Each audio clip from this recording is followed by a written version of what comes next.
pour l'exercice qui suit, il s'agit de calculer et de développer, enfin de factoriser, excusez-moi, le déterminant de l'exercice numéro 7. Donc un déterminant où on applique cosinus 0a, donc cosinus 0 ça fait 1, puis cosinus a, puis cosinus 2a. On voudrait calculer le déterminant de cette matrice et le factoriser. Le factoriser, ça nous permettra de savoir si cette matrice, par exemple, est inversible et pour quelle valeur des paramètres ABC elle est inversible. Bon, alors, là, évidemment, la factorisation, elle interdit quasiment complètement le fait de développer ce déterminant avec la méthode de Sarrus. La méthode de Sarrus nous donne une expression qui est totalement développée, donc elle ne se prête absolument pas à une factorisation. Vous allez dire, après, on pourrait développer et essayer de factoriser.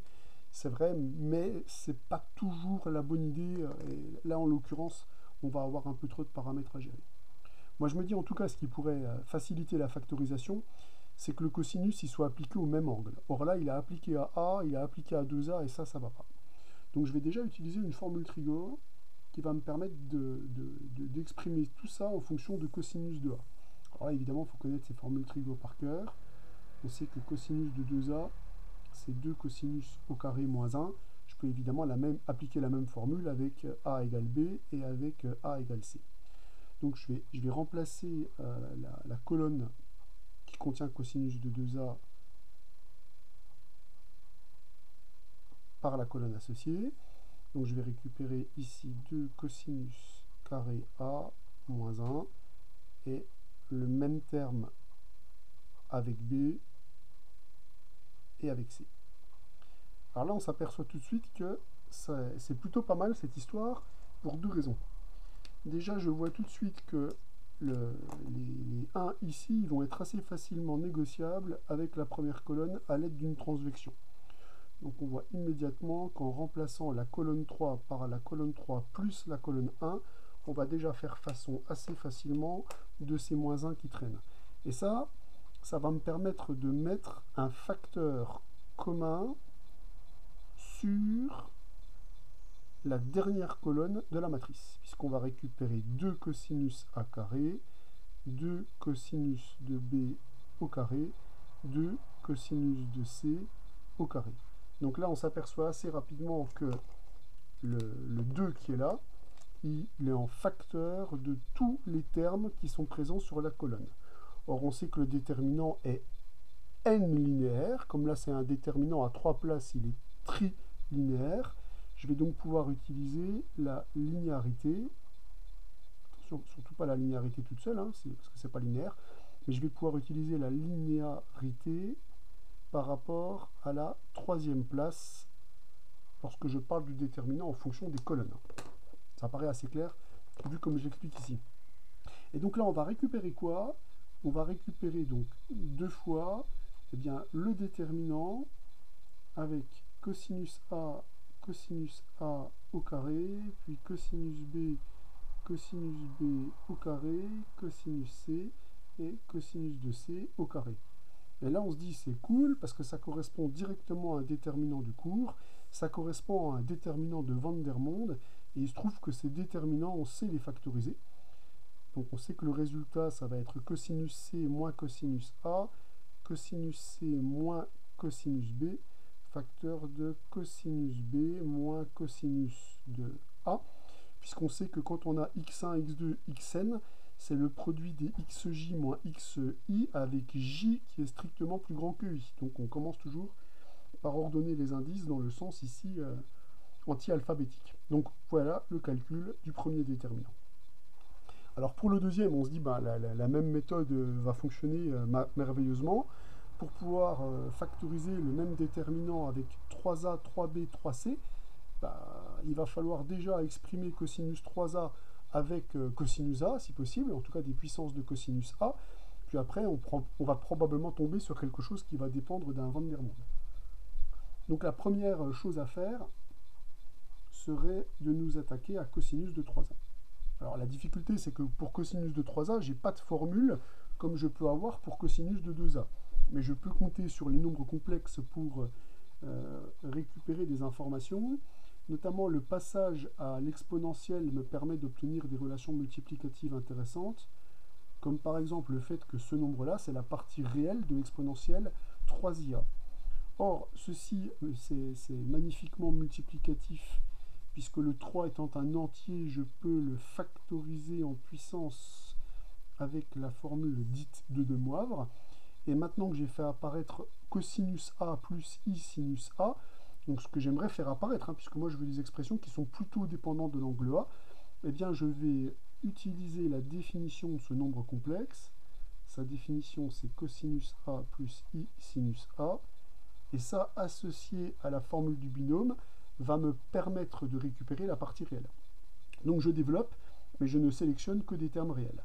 Donc je vais déjà récupérer le cube de ce terme-là, donc cosinus A au cube, plus 3 fois ce terme-là au carré fois ce terme-là, c'est un imaginaire pur, donc la partie réelle de ce terme est nulle, plus 3 fois ce terme simple multiplié par ce terme au carré c'est I carré sinus A, donc c'est sinus A carré, c'est donc moins sinus A carré, donc on va récupérer moins 3 cosinus A fois sinus de A au carré, et enfin le dernier terme, c'est donc I au cube fois sinus de A au cube, donc ça va me faire moins I sinus de A au cube, qui a une partie réelle nulle, donc voilà le résultat. Alors ce résultat me plaît pas, il me plaît pas, pourquoi? Il me plaît pas parce que j'ai un terme qui dépend de sinus, alors que moi j'aimerais conserver une relation en cosinus, mais ça on sait que c'est pas un drame puisque le sinus il est au carré, et donc la formule de Pythagore va me permettre de passer en cosinus. Et donc, tout calcul fait, je vais récupérer que le terme ici, en puissance cube, il va être facteur de 4, et le terme qui est facteur de cosinus A, c'est celui-ci. Alors, c'est bien, parce que là, on va pouvoir avancer dans le calcul de notre déterminant. Donc, le déterminant qu'on a à calculer, je vais pouvoir remplacer la dernière colonne par une colonne plus favorable. Ma colonne plus favorable, c'est 4 cosinus de A au cube moins 3 cosinus de A. 4 cosinus de B au cube moins 3 cosinus de B. Et 4 cosinus de C au cube moins 3 cosinus de C. Et ça va donner quoi? Alors, ça va me donner que comme la troisième colonne, je peux la simplifier avec la deuxième en lui ajoutant 3 fois la deuxième colonne, ça va me permettre de faire le ménage sur ce terme-là. Je vais déjà avoir une première simplification efficace de ce déterminant.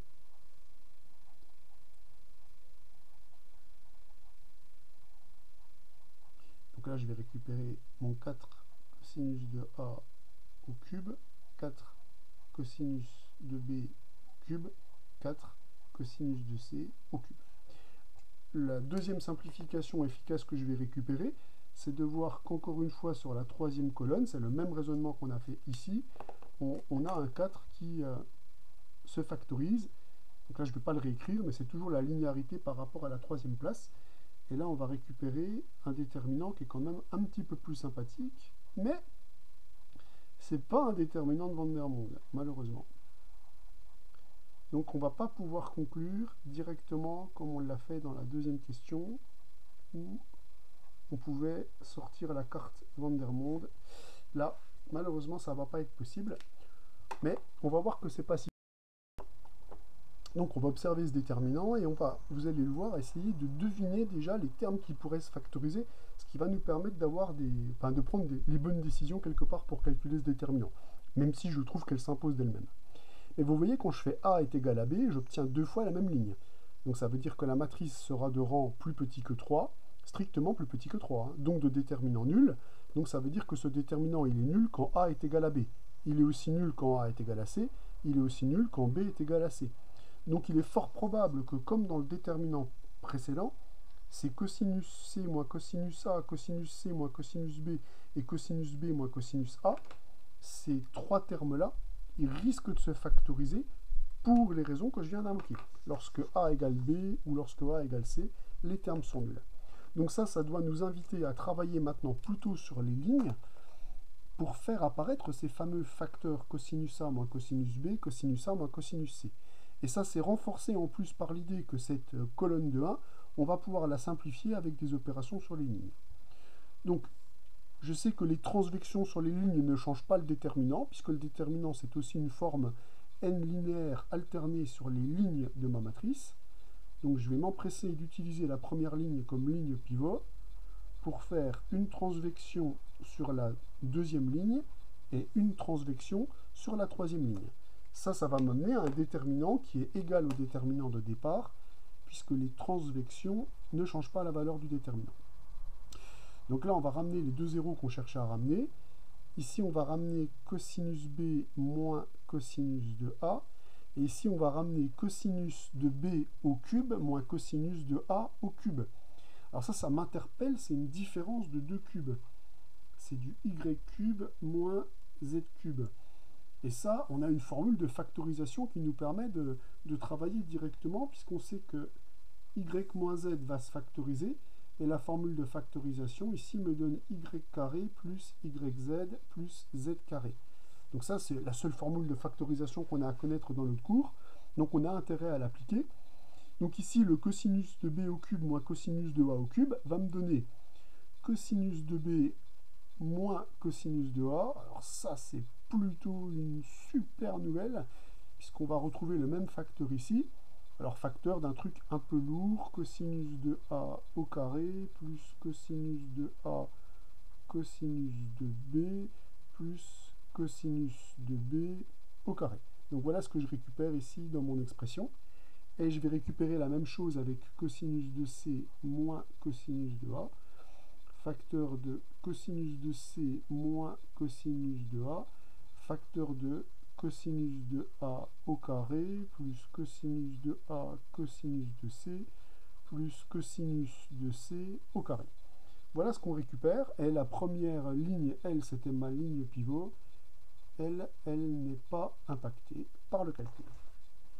Alors là, on s'aperçoit que c'est génial malgré le calcul un peu compliqué. Alors je dis un peu compliqué, mais c'est pas si compliqué que ça, puisque là, je m'aperçois que sur la deuxième ligne de la matrice, j'ai le facteur cosinus B moins cosinus A qui est en facteur ici, puisque ce terme-là, je peux le voir comme 0 fois ce terme. Là, j'ai une fois ce terme, et là, le terme, je le retrouve en facteur du terme qui est ici. Donc, le déterminant V qu'on a au départ, je vais pouvoir factoriser sur la deuxième ligne le terme qui est ici. Cette factorisation est évidemment permise, puisque le déterminant est linéaire par rapport à la deuxième ligne. Mais ce n'est pas tout, puisque je m'aperçois que le cosinus C moins cosinus A, exactement comme au-dessus, va se factoriser. Cette fois-ci, j'utilise la factorisation, enfin la linéarité du déterminant par rapport à sa troisième ligne, puisque le déterminant est trilinéaire par rapport à ces lignes, trilinéaire par rapport à ces colonnes. Donc ça me permet d'avoir une simplification remarquable des coefficients de ce déterminant et laisse augurer une factorisation sympathique. En tout cas, j'ai fait apparaître le cosinus B moins cosinus A, cosinus C moins cosinus A, dont on avait eu immédiatement l'intuition qu'il allait apparaître. En plus, les facteurs que je récupère ici sont terriblement simples. Tout ça, ça va dans le bon sens. C'est juste un peu pénible à écrire. Il faut juste bien prendre garde de ne pas se tromper en recopiant. Il faut être concentré. Alors là, on pourrait évidemment calculer ce déterminant directement. D'ailleurs, c'est ce que je vais faire. Le mieux est l'ennemi du bien. Je vais maintenant me focaliser sur cette colonne-là qui contient un seul coefficient non nul. En plus, ce coefficient non nul, il est pondéré par un facteur plus. Donc, en développant le déterminant qui est là par rapport à la première colonne, on va récupérer le résultat final. Donc, cosinus de B moins cosinus de A, cosinus de C moins cosinus de A. Puis, le déterminant que j'obtiens en rayant la ligne et la colonne de 1. Donc, c'est comme si je rayais la ligne qui est ici et la colonne ici. Je récupère donc un déterminant de 2. je vais récupérer une fois ce terme moins une fois ce terme. Donc en fait, je vais récupérer la différence entre ce terme-là et ce terme-là. Donc on va récupérer facteur de. Donc les cosinus A vont être éliminés dans la différence. Je vais donc récupérer cosinus de C au carré moins cosinus de B au carré. Et ce terme-là, ah tiens, ben oui, en regroupant les termes de même type, je vais récupérer une factorisation. Donc plus cosinus de A, facteur de cosinus de C moins cosinus de B. Alors ça, c'est plutôt super sympa, puisque je fais apparaître le cosinus de C moins cosinus de B qui me manquait, celui dont on avait eu l'intuition qu'il allait se factoriser, puisque lorsque B est égal à C, la deuxième ligne était égale à la deuxième ligne était égale à la troisième ligne, donc le déterminant était nul. Donc je vais pouvoir factoriser cosinus C moins cosinus B. Et donc il va rester ici dans le premier facteur cosinus de C plus cosinus de B. Et ici il va juste me rester le cosinus de A. C'est magnifique en fait cette formule. Parce que vous voyez que le résultat il est symétrique par rapport à A, B et C, comme l'est ce déterminant au signe près. Donc on est absolument pas certain que c'est peut-être pas le bon résultat, il y a peut-être un problème de signe, hein. Mais en tout cas, sur les facteurs, vu que j'obtiens un déterminant qui est complètement symétrique, il y a peu de chances que ça laisse place à une faute d'étourderie. Donc là, on a passé en revue les propriétés générales du déterminant, aussi bien un travail sur les lignes que sur les colonnes, où on a mélangé les opérations qui ne modifient pas le déterminant, puis les développements par rapport à une ligne ou par rapport à une colonne. Cette évidemment situation, elle est à privilégier quand on vous demande de factoriser un déterminant. C'est pas possible d'utiliser la méthode de Sarrus dans ce cas-là, sauf avoir de la chance. Mais là, avec 3 paramètres quand même, il faudrait vraiment beaucoup de choses.